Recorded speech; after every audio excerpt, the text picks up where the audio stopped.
I have a friend who doesn't use Instagram, not in an I'm better than this way.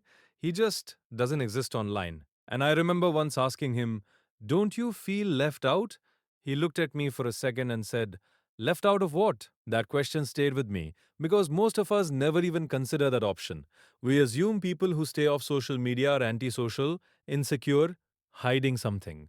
But honestly, after years of observing people and studying behavior, I think the psychology is deeper than that. So let's talk about it. And the last reason, I'm warning you, it might feel a little too accurate. We say mental health, but what we actually mean is nervous system load. Scrolling isn't passive. Your brain is constantly scanning who's ahead, who looks better, who's succeeding faster. Even if you don't consciously care, your body reacts anyway. Some people are just more sensitive to that stimulation. It's like bright lights for introverts. They don't hate the world, they just know what overwhelms them. And instead of proving they can tolerate it, they remove it. That's not weakness, that's self knowledge. Here's something most people won't admit. When we post, we curate, we angle, we edit, we select moments. It's subtle performance. And some people feel exhausted by that. Not because they can't do it, because they don't want to. They don't want their life to feel like content. They want it to feel lived. I actually took a break from social media once, not for productivity, not for a dopamine detox trend.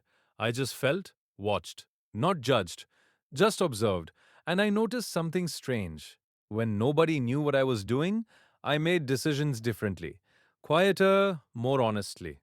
Before we move on, if this kind of psychology breakdown feels different from the usual surface stuff, you'll probably like what we're building here. Subscribe, not because you have to, but because the next few videos are going to explore identity in ways most people avoid talking about. And if you're still here, you're not here by accident. Privacy isn't secrecy, it's space.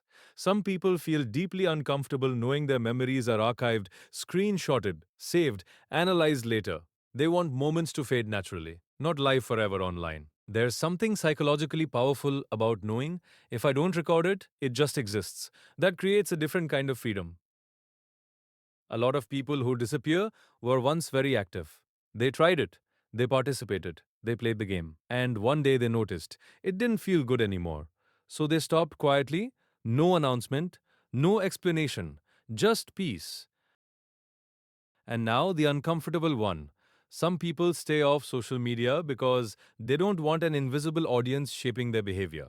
When you know you're being watched, even passively, you adjust, you soften opinions, you choose photogenic moments, you hesitate before doing something uncool.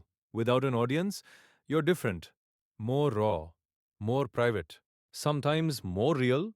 And if that idea makes you pause, you understand this more than most. Staying off social media isn't antisocial, it's not fear. Sometimes it's clarity. Sometimes it's the quiet decision to live without spectators. If this resonated, genuinely resonated, I want you to comment something simple: observed or free. I'm curious how many people feel this, but never say it. Let's see who's really here.